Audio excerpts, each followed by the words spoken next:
اللہ کے رسول صلی اللہ علیہ وسلم فرماتے ہیں، یہ حدیث کے اندر حاکم کی روایت ہے یہ، جس میں اللہ کے رسول صلی اللہ علیہ وسلم فرماتے ہیں، ابو ہریرہ رضی اللہ عنہ حدیث کے راوی کہا کہ 4 آدمیوں پر اللہ کا حق ہے کہ ان کو کبھی جنت نصیب نہ کرے۔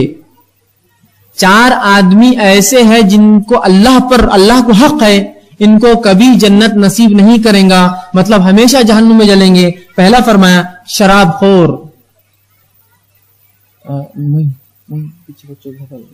پہلا فرمایا شراب خور جو شراب پیتے ہیں، دوسرا فرمایا سود خور جو سود کھاتے ہیں، تیسرا فرمایا یتیم کا ناحق مال لینے والا، چوتھا فرمایا اپنے ماں باپ کو اپنی مال و دولت اور خدمت سے آنکھ کرنے والا۔ یہ چاروں کو اللہ کبھی جنت میں نہ ڈالے، اللہ کا حق ہے یہ۔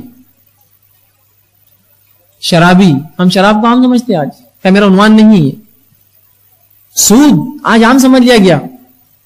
اللہ ان کو کبھی جنت میں، رسول اللہ فرماتے ہیں اللہ کا حق ہے کہ ان کو جنت میں کبھی نہ ڈالے۔ ان لوگوں سود خور، یتیم کا مال ہڑپ کرنے والا، اور ماں باپ کو حق کرنے والا اپنی دولت سے، کیوں تو ماں باپ، بچوں کی دولت ماں باپ کا حق، یاد رکھیے۔ رسول اکرم کے پاس ایک شخص آ کہ اللہ کے رسول میرا والد میرا پورا مال خرچ کر میں جو کچھ لاتا ہوں، کیا اسے بچا کے رکھوں؟ تاکید کیجیے آپ اس کو۔